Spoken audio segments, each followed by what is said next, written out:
Vamos abrir a nossa Bíblia no Evangelho de Mateus,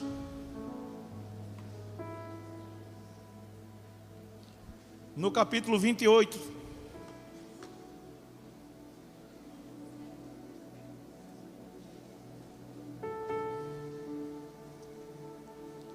É o primeiro dos evangelhos e o último capítulo.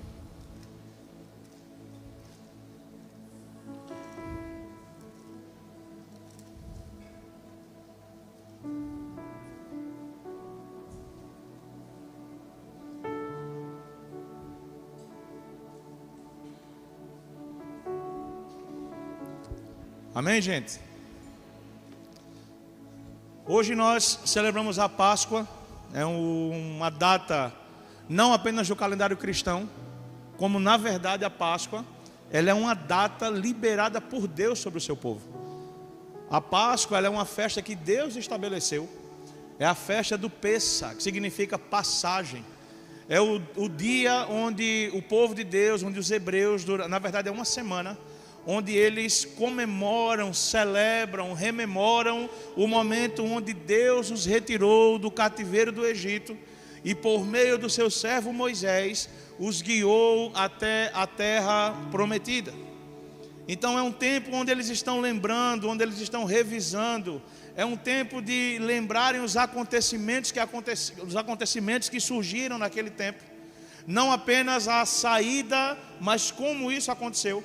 E algo muito emblemático na Páscoa, nesse dia de passagem, é o que acontece pouco antes do povo começar a sua jornada, a sua trajetória pelo deserto, na direção da terra prometida, que, como vocês sabem, durou 40 anos. Pelos mais diversos motivos, mas o principal, pela desobediência e dura serviço do povo.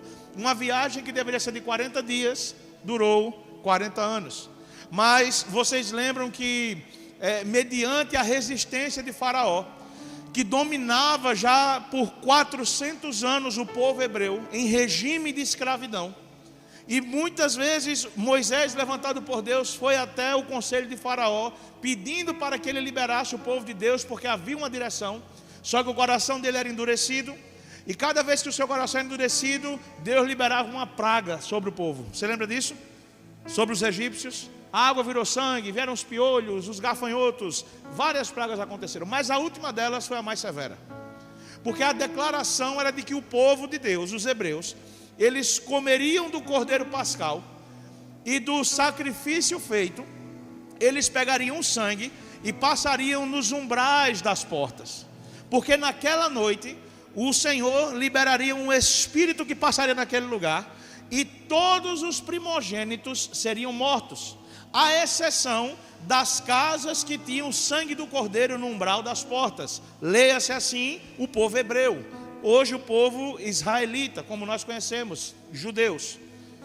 Então, o texto diz que depois de celebrada a Páscoa, depois disso ter sido feito, como o Senhor orientou, quando esse anjo da morte passa nas casas que haviam sangue do cordeiro nos umbrais, ele não entrava. Nas casas onde não havia o sangue do cordeiro, os primogênitos morreram. Aquilo foi um sinal evidente de Deus, ensinando que uma geração só se perpetuaria se andasse em desobediência, não em resistência à palavra que Deus libera. Amém? E aí começa uma trajetória de revisão, de entendimento. Então hoje, quando o povo judeu ele celebra, quando ele lembra do que aconteceu, ele está trazendo na verdade a restauração de uma memória de algo que Deus fez. E deixa eu perguntar para você que está aqui hoje nessa noite, ou você que está me ouvindo de casa, quantos aqui lembram de coisas maravilhosas que Deus já fez pela sua vida? Diga assim: eu me lembro. Irmãos, isso é tão importante, embora seja simples a pergunta, porque eu e você temos uma tendência muito grande de lembrar das dificuldades e das coisas ruins que aconteceram na nossa vida de uma maneira muito mais intensa do que as coisas boas que Deus já fez, as coisas que o Senhor já trouxe ao nosso coração. Você já parou para pensar onde você estava há um tempo atrás, a estação que você estava há um tempo atrás? Você já parou para pensar como era a sua vida antes de conhecer Jesus? Quais eram as suas expectativas? Talvez hoje, mesmo depois de um tempo de caminhada, você possa ainda estar enfrentando dificuldades. Você continua tendo lutas, assim como eu, como qualquer outro cristão tem. Mas uma coisa mudou na nossa vida, é que a partir do momento em que Jesus passou na nossa história e nós decidimos segui-lo, nunca mais estivemos sozinhos, amém? E isso muda tudo, porque isso fala sobre um tipo de pessoa, sobre um tipo de vida, que agora não anda mais nesse lugar de escravidão, da solidão. Então a Páscoa é uma celebração poderosa da lembrança de que Deus cuida dos seus. Quantos aqui pertencem a Deus? Diga assim comigo, diga assim: Deus tem cuidado de mim, porque eu pertenço a Ele. Eu sei que você ama fazer isso. Olhe para o irmão que está do seu lado e fala assim: meu irmão, Deus tem cuidado de você, porque você pertence a Ele. Agora diga assim: mas meu irmão, se você ainda não pertence, escolha pertencer, senão vai dar errado para você. A libertação do povo de Deus, meus irmãos, nada mais é do que um convite para um retorno. E que retorno é esse? É tão interessante que lá em Gênesis 12, quando o Senhor chama Abraão, Ele faz uma promessa para Abraão. Ele diz que vai levar Abraão para uma terra, onde nessa terra vai haver sustento, ele vai ser abençoado, a descendência dele se multiplicará, e assim ele o fez. Só que quem são agora esses homens e mulheres que estão no cativeiro do Egito? São os descendentes de quem? Começa com Abra e termina com Ão. São os descendentes de Abraão, que agora estão no cativeiro do Egito. Quando o Senhor os chama para um lugar de liberdade, Ele não está os levando para um lugar inédito, Ele está os levando de volta para o lugar da promessa. A declaração de Deus é: eu vou levar o meu povo para uma terra que mana leite e mel. E está levando o povo para onde? Para Canaã. E quem é que foi para Canaã? Abraão. Séculos atrás, o pai da fé, o patriarca maior, recebe essa palavra, e quando Deus está retirando o povo do ambiente de prisão, Ele está convidando o povo para um retorno. Ele está chamando o povo para sair desse lugar de escravidão e retornar a um lugar de liberdade. Meus irmãos, a gente tem falado muito esse ano sobre isso. Vinde, voltemos ao Senhor, porque Ele nos despedaçou e nos sarará. Nós temos falado muito sobre voltar a esse lugar de simplicidade, sobre desentulhar poços. Nós temos, inclusive, é o tema do nosso acampe, que será agora no mês de junho, dias 27, 28 e 29 de junho. Você jovem de 0 a 99 anos que ainda não fez a sua inscrição, procure no final da reunião o pastor Raio, a pastora Analice, que está por aí em algum lugar da terra, está lá em cima, não no céu, aqui no primeiro andar. Você pode procurá-los e eles vão tirar as suas dúvidas. Mas veja que nós temos o nosso coração tem queimado, e o Senhor tem comunicado acerca de uma necessidade de retorno. Estes não são dias de fazermos coisas novas, estes são dias de concluirmos as coisas que nós deixamos para trás. Eu posso ouvir um amém? Parece que de alguma maneira, irmãos, nós nos tornamos um tipo de povo que é movido por novidades.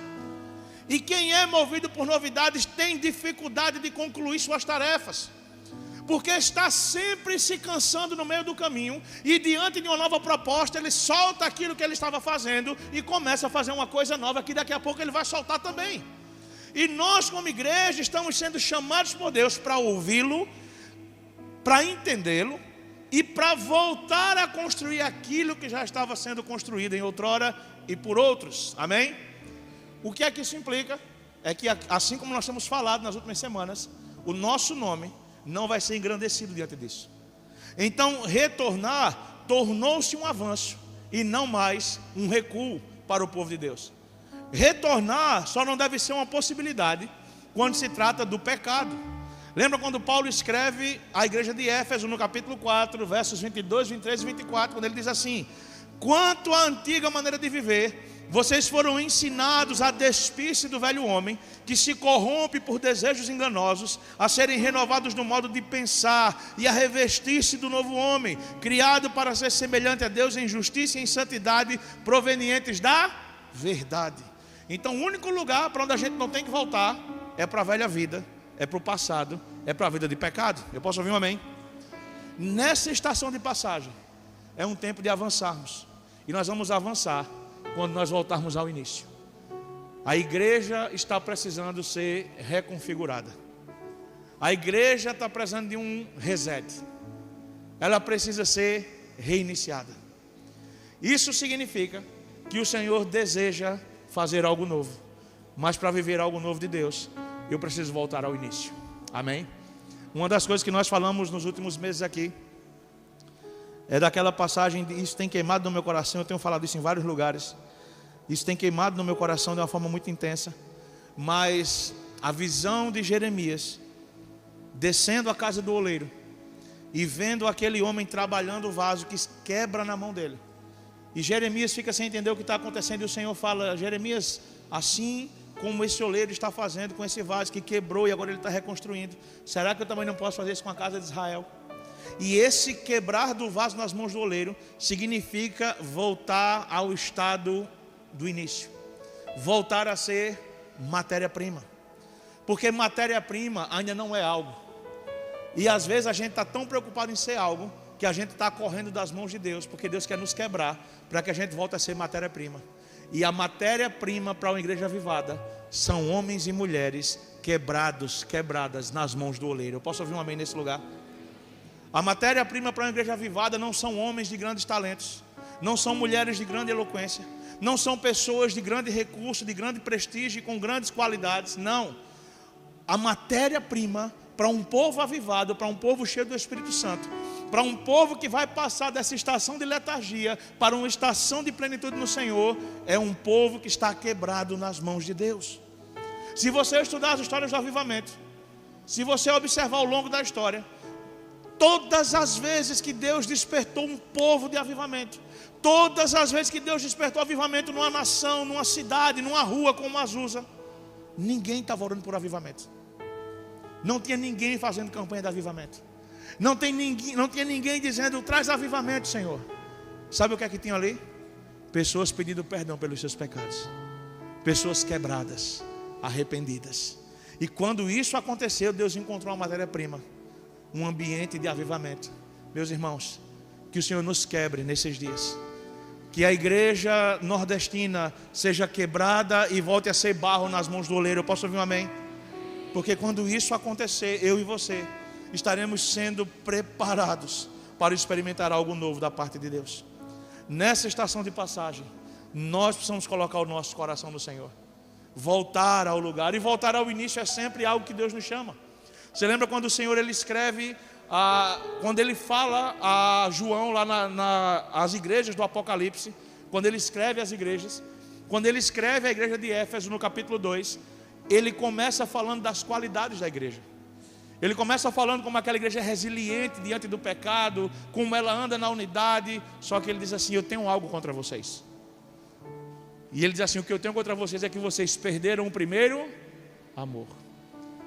Eu não sei se você já parou para pensar o que é esse primeiro amor. O que é esse primeiro amor? O que é isso? Era a maneira que cantava no início. Era a maneira com que eu e você no começo líamos as escrituras a fio durante a madrugada e a gente ganhava horas fazendo isso. Era a maneira que a gente se encontrava com os irmãos só para querer falar de Jesus. A gente não tinha muito conhecimento bíblico, mas a gente queria aprender mais. Era a gente ali colocando uma pregação atrás da outra e ouvindo. Esse é o primeiro amor? Não, irmãos, esse não é o primeiro amor. Isso é apenas uma maneira de expressar tudo isso. A palavra diz assim, ó: Deus é amor, e nós só o amamos porque Ele nos amou. Quando Ele diz assim, voltem ao primeiro amor, Ele está falando: vocês são exemplares na conduta. As pessoas olham para vocês e veem: poxa, vocês são evangélicos, mas eu não tenho mais comunhão com vocês. Voltem ao primeiro amor. Porque se a gente tiver música de igreja, parede de igreja, títulos de igreja, forma de igreja, e não tivermos a presença, nós somos apenas um clube. Irmãos, que caiam os nossos ídolos nesses dias, que fechem os nossos templos se preciso for, mas que a presença de Deus não se aparte do meio do seu povo. Eu posso ouvir um amém? Esse é o retorno ao primeiro amor. Esse é o retorno. Sabe o que é o primeiro amor? É o irmão que sobe aqui para ministrar a música, cantar sozinho para Jesus em casa. É o pastor que sobe aqui para pregar a palavra, em casa ser pregado nela. É aquele que aqui ama o irmão e abre a porta, em casa amar e servir com a mesma intensidade e da mesma forma. Voltar ao primeiro amor é ter uma vida que não é apenas um domingo à noite, mas é todos os dias. O domingo à noite é só uma parte daquilo que nós somos. Então vinde e voltemos ao Senhor, porque Ele nos despedaçou, mas Ele nos sarará. Eu posso ouvir um amém? Eu creio nisso de todo o meu coração. Mateus capítulo 28. Agora sim a gente vai ler o texto. Diga assim comigo: eu creio que a Bíblia é a palavra de Deus, e eu sou o que a Bíblia diz que eu sou. Eu tenho o que a Bíblia diz que eu tenho, e eu vou onde a Bíblia diz que vou. Verso 1. E no fim do sábado, quando já despontava o primeiro dia da semana, Maria Madalena e a outra Maria foram ver o sepulcro. E eis que houvera um grande terremoto, porque um anjo do Senhor, descendo do céu, chegou, removendo a pedra da porta, e sentou-se sobre ela. E o seu aspecto era como um relâmpago, e as suas vestes brancas como a neve. E os guardas, com medo dele, ficaram muito assombrados e caíram como mortos. Mas o anjo, respondendo, disse às mulheres: não tenhais medo, pois eu sei que buscais a Jesus, o que foi crucificado. Ele não está mais aqui, porque já ressuscitou, como havia dito. Vinde e vede o lugar onde o Senhor jazia. E depois, imediatamente, e dizei aos seus discípulos que já ressuscitou dentre os mortos. E eis que ele vai adiante de vós para a Galileia, ali o vereis. Eis que eu vos tenho dito o que acontecerá. Verso 8. E saindo elas apressadamente do sepulcro, com temor e grande alegria, correram e anunciaram aos seus discípulos. E indo elas a dar as novas aos seus discípulos, eis que Jesus lhes sai ao encontro, dizendo: eu vos saúdo. E elas, chegando, abraçaram os seus pés e o adoraram. Então Jesus disse-lhes: não temais, ide dizer aos meus irmãos que vão a Galileia, e lá eles me verão. Eu quero repetir de novo só esse verso 10. Então Jesus disse-lhes: não temais, ide dizer aos meus irmãos, vão a Galileia, e lá eles me verão. Diga assim comigo: voltar para Galileia e ver Jesus. Senhor, nós amamos a sua presença. Senhor, nós amamos a sua palavra, amamos a sua casa. E hoje nós pedimos, por favor, Senhor, venha sobre nós com graça, com misericórdia, e encha-nos com o seu Espírito Santo, para que por meio dele, somente ele, sejamos convencidos do pecado, da justiça e do juízo, para que assim a nossa vida seja transformada, restaurada e reanimada por meio do sopro da tua voz. Senhor, nós precisamos tanto de ti nessa noite, porque nós reconhecemos que não podemos fazer nada. Eu sou apenas um homem como os meus irmãos, e somos tão limitados, mas já servimos a ti, que és o Deus que tudo pode, e por isso nós te imploramos: faça o Senhor grandes coisas nesse lugar, em nome de Jesus. A igreja diz amém, amém. Irmãos, essa palavra saltou o meu coração hoje, e ela tem queimado no meu espírito, e eu queria compartilhar isso com vocês. Eu confesso que hoje eu ia pregar outra mensagem, eu tinha preparado algo ao longo da semana diferente, mas hoje pela manhã eu estava em casa com minha família. A minha família por parte da minha esposa. A gente estava todo mundo reunido lá em casa, conversando, comendo, tendo um momento de diversão. Ontem foi um dia muito feliz, porque ontem nós descobrimos o sexo do meu sobrinho que está chegando, Anthony, eu já dei até a sugestão, tá? Anthony Augusto, sobrinho, né? É um nome muito bonito. E desde ontem nós temos celebrado uns aos outros, estado juntos, né? De maneira simples, partindo pão, conversando, brincando, sorrindo. E hoje eu estava lá e teve um momento pela manhã que eu estava tomando água, sentado, e eu comecei a olhar para os meus sobrinhos brincando ali lá na sala da minha casa, vendo os meus cunhados, a minha esposa, a minha sogra, até a minha sogra, Deus abençoe minha sogra, está ali hoje com essa camisa de selva, né? Por quê? Porque a sua beleza é animal, a senhora é demais, está aí, hoje, está vendo como eu elogio a senhora? Todo domingo eu elogio a senhora aqui, é porque a senhora não me assiste. Estou brincando, irmão, ninguém diga não, só o que acontece. Mas eu estava hoje e eu comecei a falar com o Espírito Santo, e o Espírito Santo começou a ministrar o meu coração, dizendo que como nós encontramos tanta felicidade nas coisas simples, como a gente encontra tanta beleza nas coisas simples. E o Senhor, Ele me trouxe essa palavra. Eu até postei hoje, quando eu coloquei umas fotos minhas de Moures lá no Jardim do Sepulcro, que todo ano, quem for em Israel alguma vez, todo ano vai repetir as mesmas fotos. Então me suportem, que vai ser assim até... A gente já terminou de pagar essa viagem? Já? Graças a Deus. Então vamos para outro, né? Fazer outro carnê. Então, eu estava hoje lembrando desse texto, porque quando Jesus ressuscita, as mulheres estão indo lá no Jardim do Sepulcro, e quando elas chegam lá, e o anjo conta tudo o que aconteceu. Imagina, teve terremoto, a pedra rolou, o anjo sentado em cima da pedra. Gente, imagina você, fala a verdade. Teu mestre morreu, aí tu vai lá limpar o corpo dele. Quando tu chega, olha tudo o que aconteceu na madrugada, a história que está acontecendo. Teve um terremoto dentro do sepulcro, desceu um anjo do céu na frente dos soldados, rolou a pedra, achou pouco, ainda sentou em cima da pedra. Os soldados desesperados saíram correndo, fugiram. Se você continuar a leitura do texto, um pouco mais à frente, você vai ver que eles foram subornados para confessar que isso não tinha acontecido. De tão atônitos que eles ficaram, foram até guardados pelas autoridades judaicas para que não fossem punidos pelas autoridades romanas. Então era algo muito sério que estava acontecendo. Só que eles chegaram ali só com um intuito: vamos limpar o corpo morto de Jesus. Só que quando elas chegaram, não era um cenário mais de morte, só que também não era um cenário de vida. Era um cenário de algo que nunca tinha acontecido antes na história. Porque por mais que nós possamos ver que Jesus no seu ministério ressuscitou mortos, nós podemos observar no Antigo Testamento o profeta Eliseu ressuscitando um menino que morreu.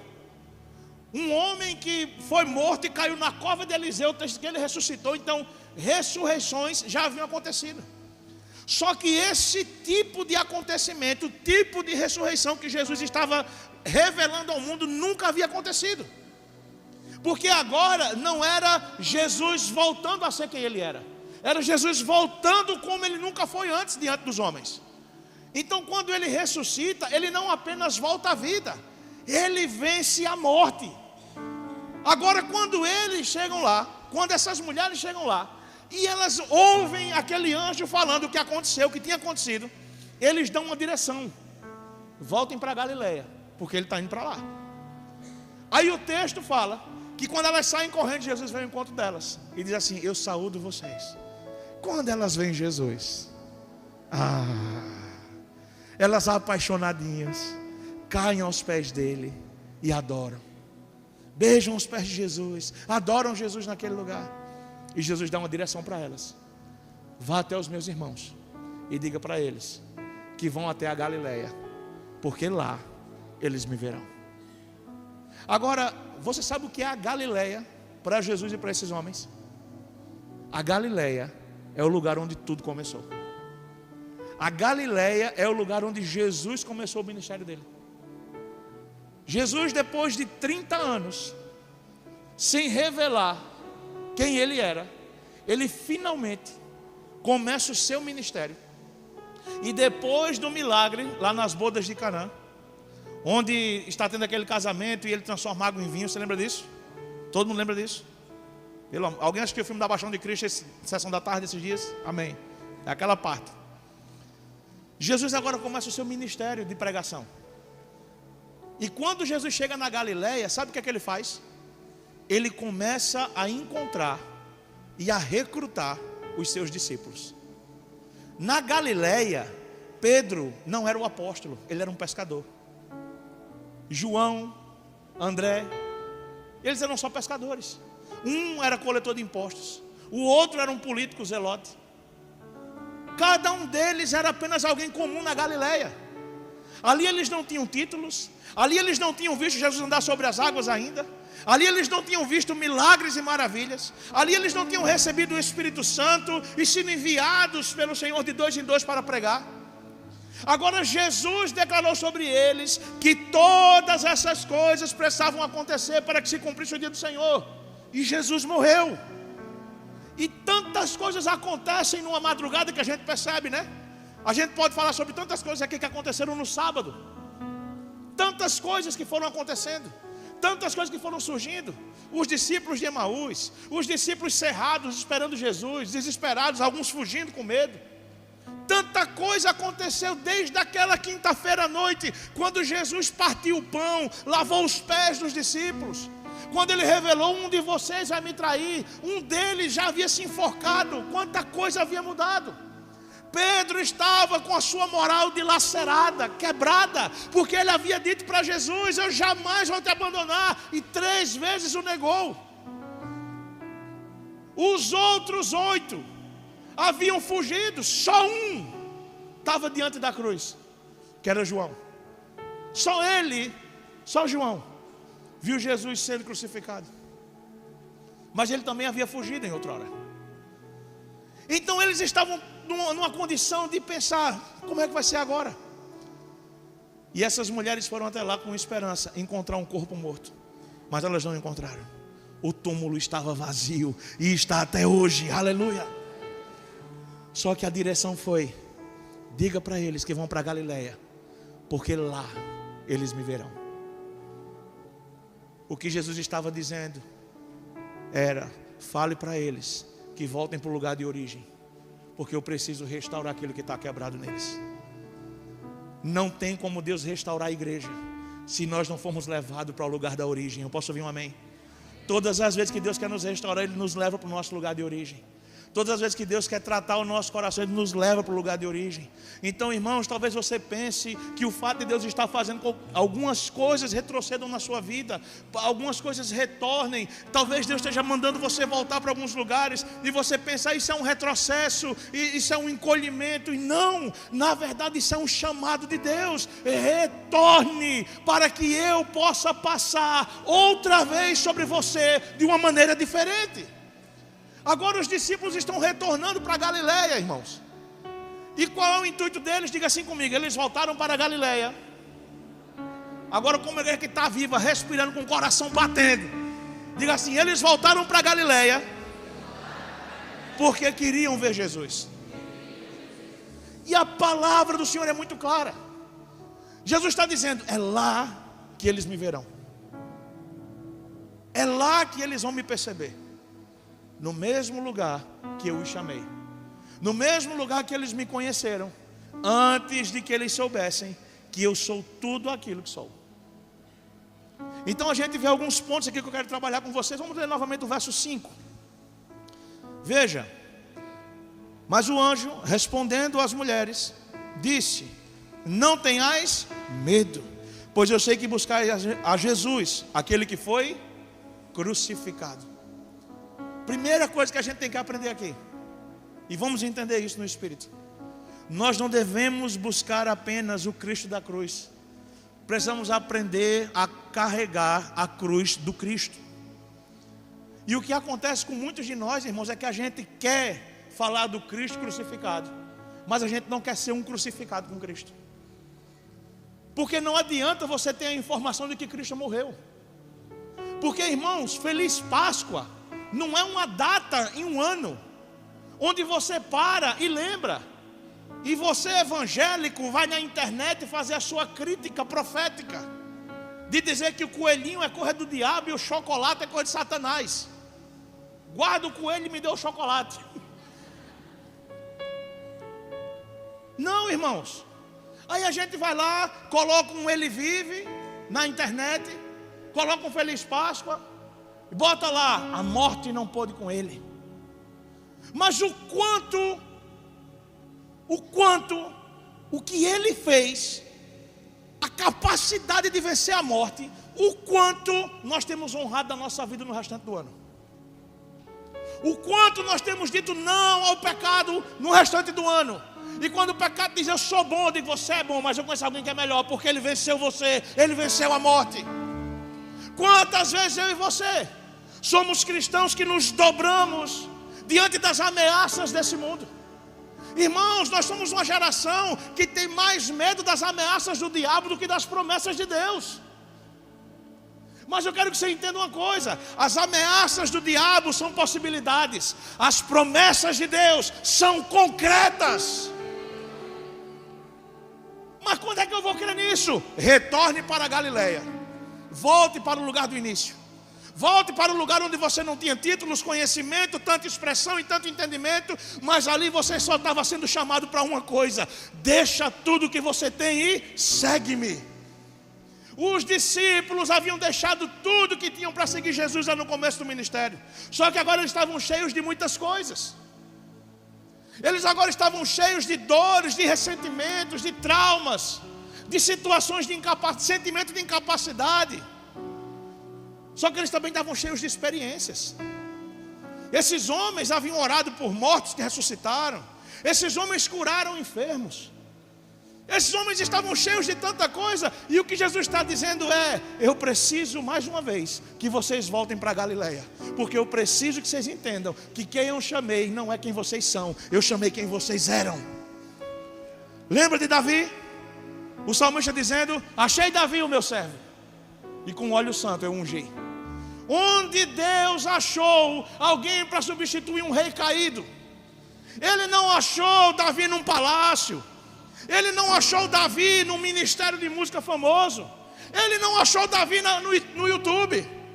Ele não achou Davi viralizando numa rede social. Sabe onde ele achou Davi? Escondido no meio de um rebanho, cuidando das ovelhas do papai. Achei Davi, o meu servo. Nós nos frustramos porque muitas vezes queremos ser encontrados pelos homens. Todo homem, toda mulher que me diz assim: estou mal porque não fui reconhecido, o que você quer é idolatria e não honra. Uma geração de homens que digam: me celebrem, me celebrem, me celebrem, que na verdade querem dizer: me adorem, me adorem, me adorem. Estes são dias onde Deus está envergonhando os homens ídolos, para que só Ele tenha primazia sobre todas as coisas. E Ele vai continuar fazendo isso, porque o Senhor está chamando a sua igreja de volta para a Galileia. Diga assim comigo: precisamos voltar à Galileia. Fala isso para o seu irmão, fala para ele, fala. Precisamos voltar à Galileia. Fala para o lugar da simplicidade. Precisamos voltar para esse lugar. Nós não devemos mais buscar apenas o Cristo da cruz, porque o Cristo da cruz, Ele revela uma coisa em mim. Sabe o que é? Diante da cruz o meu pecado está exposto. Diante da cruz o meu pecado está reconhecido. Diante da cruz a minha vida está vulnerável. Mas agora o que é que eu vou fazer? Eu vou ficar me lamentando a vida toda? Ele disse: não. Se alguém quer me seguir, negue a si mesmo, tome a sua cruz, e só então siga-me. Se nós queremos ser uma igreja bíblica, nós temos que ter a estação de estar diante da cruz, mas temos que seguir para a estação de carregar a cruz conosco. Eu posso ouvir um amém nesse lugar? Nós não podemos ser uma igreja que apenas sabe o que Jesus fez. Nós temos que ser uma igreja que honra aquilo que Ele fez. E nós honramos isso com a nossa vida. Crucifique a sua carne, crucifique os seus desejos, crucifique as suas vontades. Lembra de Paulo declarando isso? Eu já estou crucificado com Cristo, porque já não sou mais eu que vivo, mas é Cristo que vive em mim. Olha o que Paulo está dizendo, irmãos. Se a gente fizer uma conferência, crucificados com Cristo, morram todos, não vem ninguém. Imagina, com vocês, conferência, crucificados com Cristo. Venha morrer 3 dias de açoite. Vamos te levar para o calvário da sua história. Esteja pronto, porque você precisará descer ao inferno para vencer a morte. Agora faz a conferência Novo Tempo. Você que deseja deixar para trás todas as suas frustrações, derrotas e tristezas, venha. Vamos te ensinar a ser um crente vencedor, porque vencedor vence em dores. Deixa de ser besta, rapaz. Tem gente que fica. Dia dessa uma pessoa mandou para mim: pastor, olha como é forte isso. Vencedor vencem dores.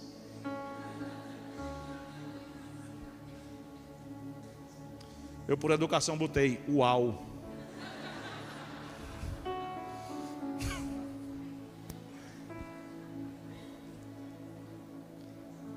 Não, irmãos, o Evangelho ainda é sobre um povo que tem a chance de pecar e escolhe não pecar. O Evangelho ainda é sobre um povo que tem a chance de fazer coisas que ninguém saberá, mas está com o coração cheio de temor porque sabe que Deus está sabendo.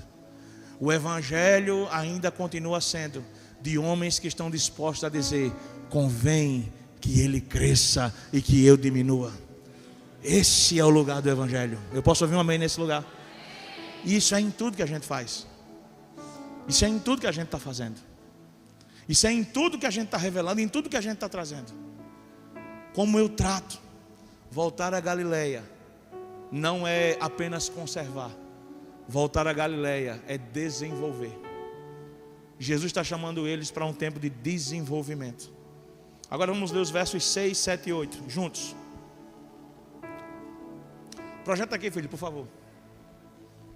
Vamos lá, vamos ler junto aqui, pessoal. No 3, tá? 3.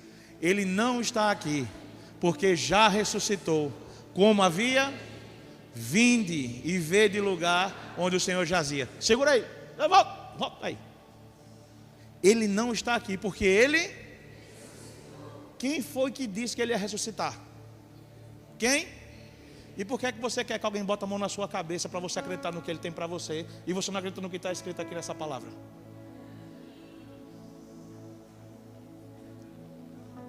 Beto Carreiro.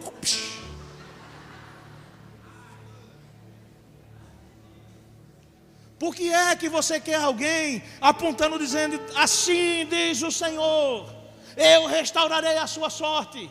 Aí você acredita nessa palavra, eu tenho uma palavra, mas aquilo que a Bíblia fala ao seu respeito, você não crê. Por quê? Porque nós não estamos ouvindo o Cristo, estamos ouvindo apenas aqueles que dizem falar em seu nome. Nós não estamos ouvindo aquilo que precisamos, nós estamos ouvindo aquilo que nós queremos. Um milagre, irmãos, caiu uma foto nossa aqui, ó. Meu Deus, veio do céu. E é você perto de flores. Meu Deus, como você é lindo. Eu estou fazendo aqui um vapo de Gerson na foto. Te amo, amores. Isso aqui foi num casamento.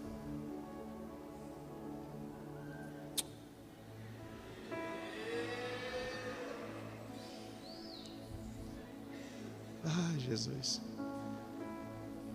Eu vou guardar aqui. Meu Deus.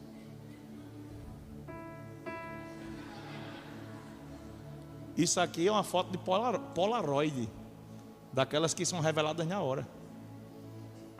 Porque você é assim, meu amor. O nosso amor não é digital. Foi Deus que revelou.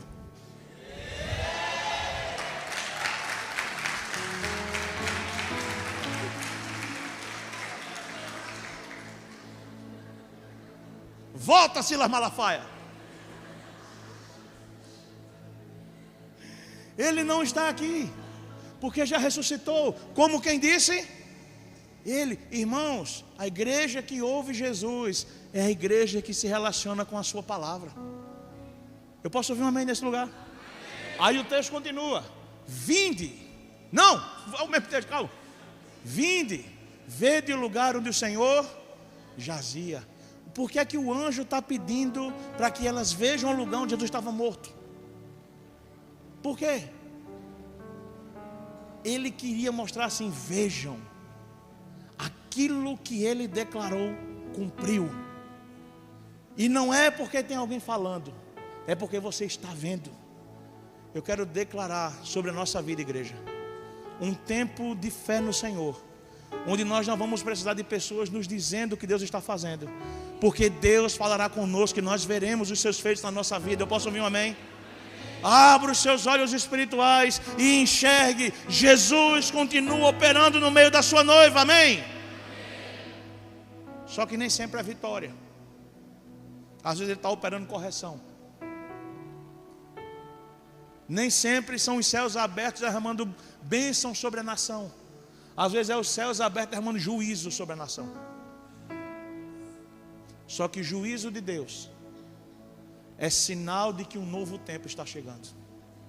É oportunidade. A questão é, em dias de juízo, arrependa-se. Porque em dias de juízo, crentes falsos, eles são desnudados e expostos. Quem tem ouvidos para ouvir?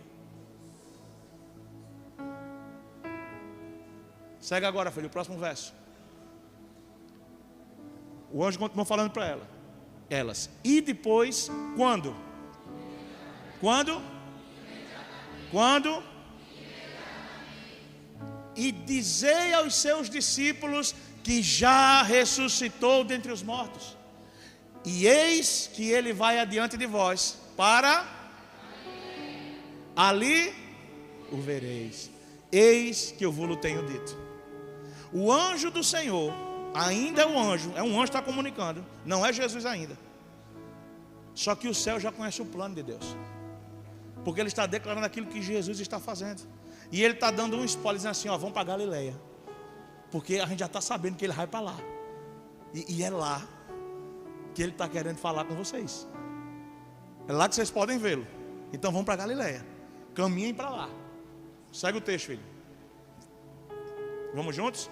E saindo elas,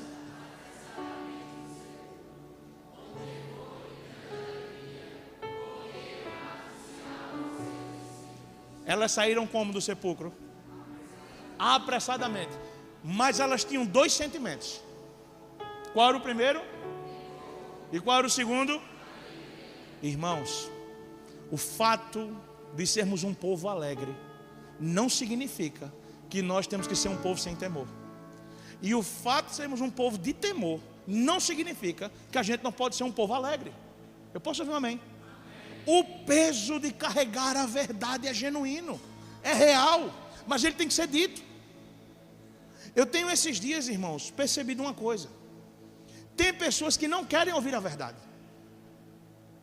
E eu estou falando de pessoas cristãs. Eu acho que são. Pessoas que deveriam ter uma maturidade espiritual. Mas quando você traz uma verdade que não quer ouvir,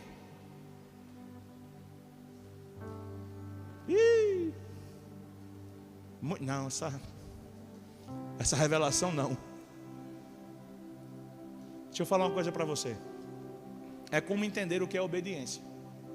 Há uma grande diferença entre obediência e aceitação.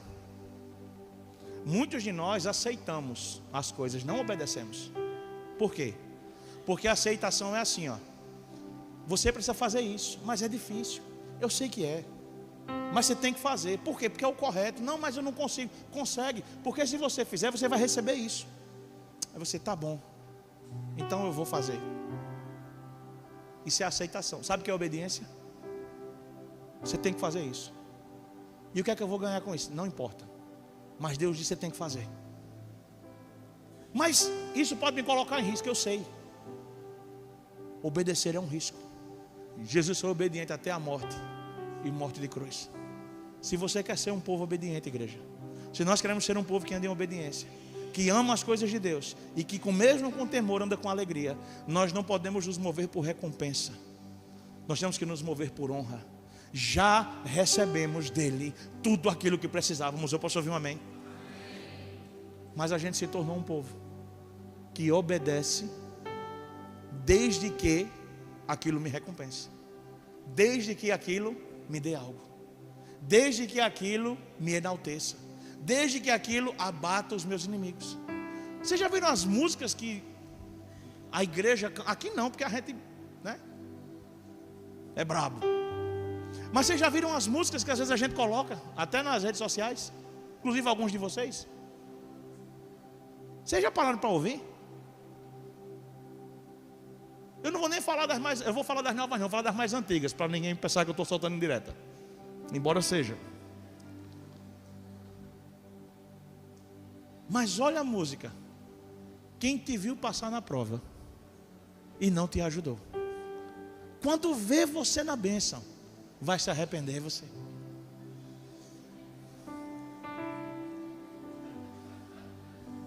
Como é o resto da música? Vá olhando para onde? Vai estar entre a plateia e você no palco. Vai olhar e ver Jesus.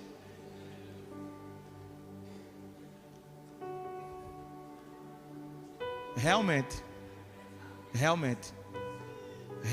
tem uma geração que se diz igreja, mas que não tem um rebanho e nem um altar. Tem uma plateia e um palco. Isso é verdade. E a gente tem que escolher onde é que a gente quer estar. Porque ou a gente está no meio do rebanho, sendo amado e corrigido, e no altar, servindo e sacrificando, ou você fica na plateia, esperando entretenimento e aplaudindo, e no palco se apresentando. Quem nós queremos ser? Eu quero ser aquele que, mesmo que não entenda e não consiga e não tenha força, continua com temor e alegria, fazendo a vontade do Senhor. Eu posso ouvir um amém nesse lugar? Você pode dizer isso comigo, diz assim: eu quero ser esse tipo de pessoa, em nome de Jesus. E irmãos, não adianta comprar um curso para aprender a ser isso. Não adianta.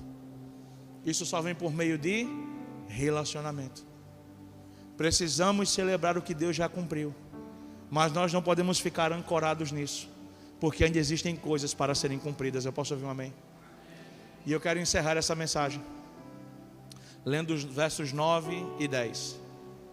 Vamos ler juntos. Verso 9, no 3, tá, gente? 3. E indo elas a dar as novas aos seus, eis que Jesus... Segura! Minha gente, Jesus não existe não. Porque ele está achando pouco. Ele mandou um anjo pirotécnico, com terremotos e trovões e vestes resplandecentes, sentado em cima de uma pedra. Eu só fico imaginando o anjo de perna cruzada. Estão indo para onde? Eu tinha morrido ali mesmo. Não, a gente veio aqui. Aí o anjo deu toda a coordenada, deu toda a direção, e elas obedeceram. No meio do caminho, quem vem ao encontro delas? Eis que Jesus se lhe sai ao encontro. Sabe por quê, irmãos? Porque quem dá o passo da obediência atrai o desejo de relação de Jesus. Todas as vezes que você escuta o céu e decide obedecer sem ter garantias, Jesus, ele vem ao seu encontro, porque ele gosta de andar com os obedientes. Eu posso ouvir amém? Porque o caminho da cruz é um caminho de obedientes. Eu posso ouvir um amém? E quando a gente entende isso, a gente está chamando o Senhor para perto. Aí ele chega e diz: eu vos saúdo. E elas chegando, abraçaram os seus pés e o... Isso aqui para mim é valiosíssimo, porque talvez, se Jesus viesse ao nosso encontro hoje, a primeira coisa que a gente faria era pedir: Jesus, já que o Senhor está aqui, me cura. Já que o Senhor está aqui, me liberta. Já que o Senhor está aqui, me restaura. O texto diz que o que foi que elas fizeram? Elas chegando, abraçaram os seus pés e adoraram. Elas disseram assim: não vai mais sair daqui. Porque quem é que abraça o pé de alguém, gente? Porque podia ter abraçado ele na cintura, do lado, agarrou os pés. Quem é que agarra os pés da gente? É quem não quer deixar a gente sair.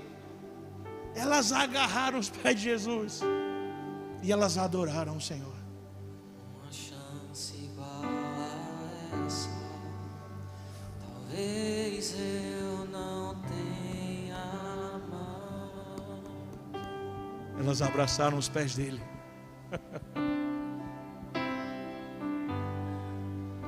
Quero estar em tua presença, nem que seja a última vez.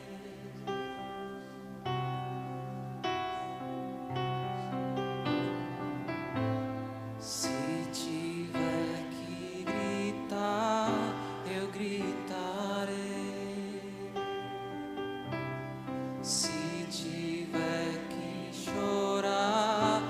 chorarei. Se tiver que humilhar o meu espírito, assim o farei. Me dá mais uma chance. Quero nascer.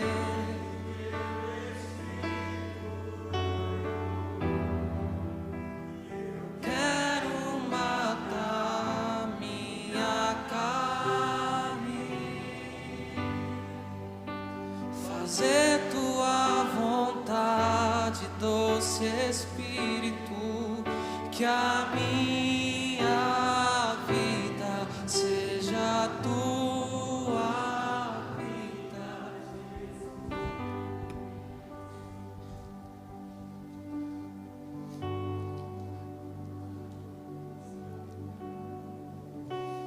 Talvez elas tenham pensado exatamente isso, né? E se eu não encontrar com ele de novo? E se ele for embora e não voltar mais?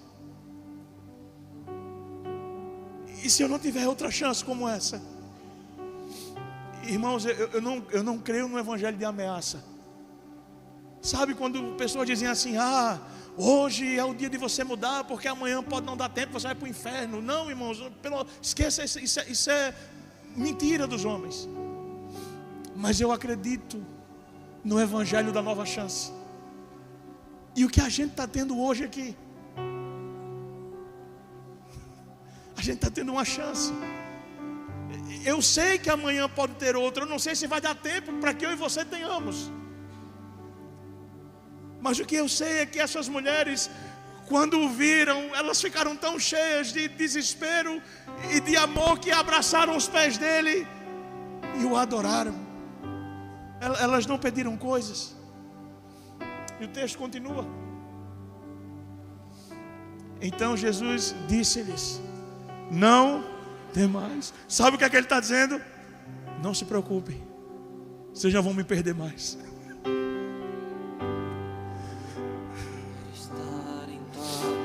Não se preocupe, igreja, nós não vamos perdê-lo mais. Não tem mais. Ide dizer aos meus irmãos que vão a Galileia, porque é lá que eles me verão. Digam aos meus irmãos: voltem para o lugar que eles me conheceram. Diga para os meus irmãos: voltem para o lugar onde eles eram só pescadores, onde eles eram só trabalhadores, onde eles eram pessoas de face invisível. Voltem para esse lugar, porque é lá que eles me verão. Igreja do Senhor, nós não veremos o Senhor nas grandes conferências, nós não veremos o Senhor nas grandes programações do YouTube, nós não veremos o Senhor quando um canal de TV fechar um contrato com a nossa igreja. Sabe quando é que nós veremos o Senhor? Quando a gente voltar para Galileia, para o lugar da simplicidade. Sabe o que é que tinha na Galileia? Na Galileia tinha mulher encurvada na sinagoga de Cafarnaum. Na Galileia tinha a sogra de Pedro doente. Na Galileia tinha os 10 leprosos. Na Galileia tinha o cego Bartimeu. Na Galileia tinha os homens lá da região de Betsaida, e aquele homem que não conseguia chegar no poço. Era na Galileia onde estavam aqueles que precisavam de Jesus. Sabe o que é a Galileia? É uma igreja que diz: Jesus, nós ainda dependemos de você e só de você. Porque é possível fazer música que emociona sem Ele. É possível trazer uma mensagem impactante sem Ele. Mas nós insistimos em dizer: se o Senhor não estiver, nós também não estaremos. Nós queremos voltar para Galileia, porque nesse lugar, a Galileia era o lugar onde os discípulos lembravam da versão que eles eram quando Jesus os chamou. Jesus estava resetando não a missão, mas os missionários.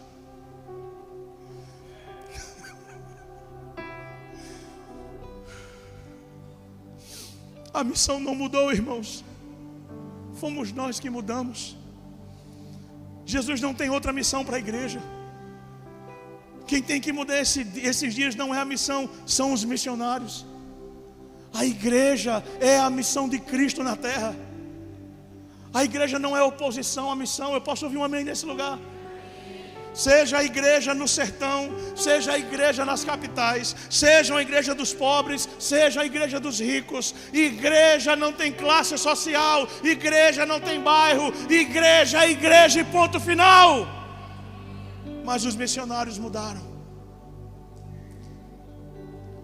porque nós não queremos mais uma igreja. Nós queremos aquilo que o pastor Nilson Júnior chama de restaurante gospel. Nós queremos um pastor que seja um garçom. Queremos uma palavra fast food, rápida, cronometrada. Nós queremos ir para o culto e voltar 1h30 porque eu quero assistir o Fantástico e comer minha pizza. Mas essas mulheres, elas agarraram os pés de Jesus. E ele disse: não temam, vocês não vão me perder mais. Diga aos meus irmãos: voltem para a Galileia. E aqui tem algo muito pontual, porque esse Jesus, Cordeiro Pascal, esse Jesus que ressuscitou como um leão, ele agora chama os discípulos de irmãos. Porque o que ele está dizendo é: por causa do que eu fiz por vocês, agora vocês não são mais quem vocês eram. Porque antes vocês eram servos, depois se tornaram amigos, mas agora vocês são os meus irmãos. Porque aquele que era o unigênito de Deus, o único, por causa do seu sacrifício, tornou-se o primogênito. E sabe por que ele se tornou primogênito? Porque ele nos deu a chance de nos tornarmos irmãos dele e filhos do seu Pai. Mas todo aquele que creu no seu nome, que o confessou como Senhor, a estes foram-lhes dado um poder de se tornarem filhos, filhas de Deus. É esse que nós somos. E ele está chamando os irmãos dele nesses dias. Não é Jerusalém ainda, não é o lugar de destaque, não é o lugar da evidência, é a Galileia. Voltem para a Galileia, porque é lá que vocês vão me ver. Quantos querem ver o Senhor? Então vamos voltar para a Galileia. Se você puder, fique de pé no seu lugar. Ah, Jesus.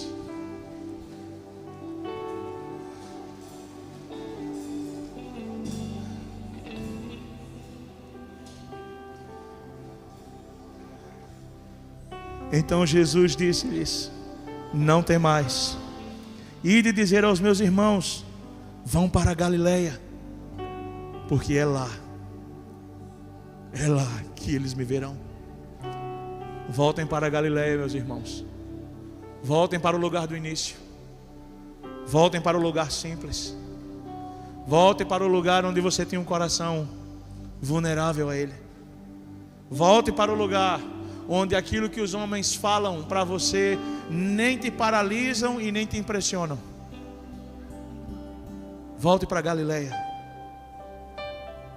E sabe o que aconteceu na Galileia? O texto diz que quando chegou lá, Jesus encontrou com os discípulos.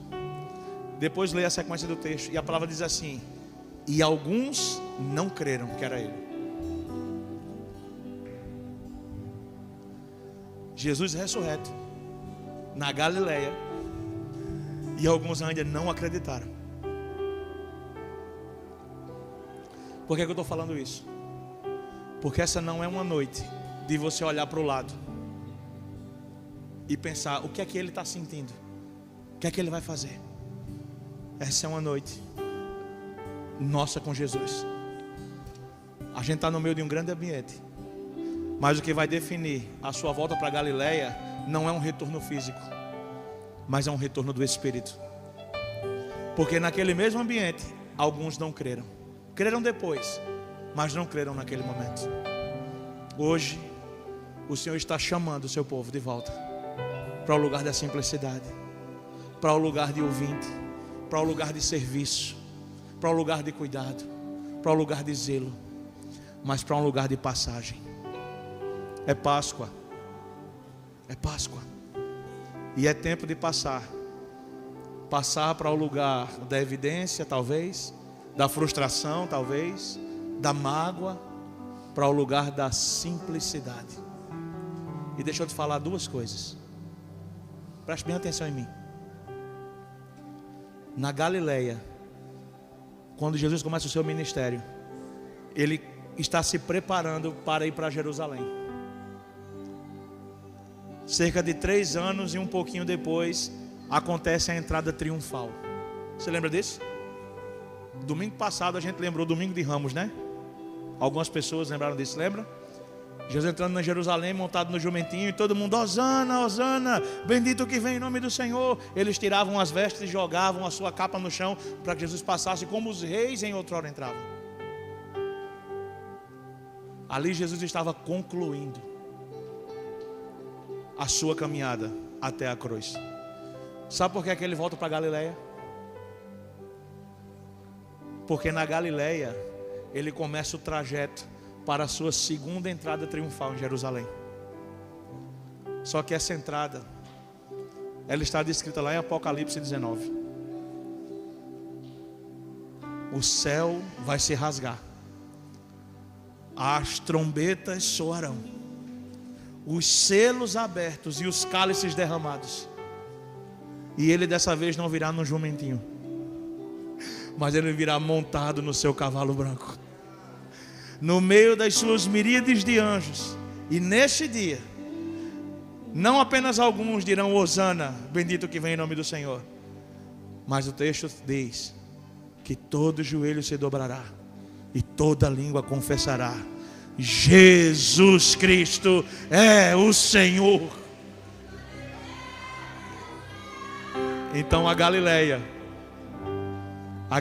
é o lugar onde começa o retorno triunfal do rei. Voltemos a Galileia. Voltemos a Galileia. Levante suas mãos nessa noite e diga isso a ele. Diga: Jesus, eu estou voltando para a Galileia, porque é lá que eu posso te ver. É lá que eu posso te ver. Voltar para a Galileia, ao lugar da simplicidade, ao lugar da face invisível. Voltar para a Galileia, ao lugar sem julgamentos. Estamos voltando para esse lugar. Faça a sua oração diante dele e comece a pedir a ele: leva-me, Senhor, de volta a Galileia. Eu quero voltar ao lugar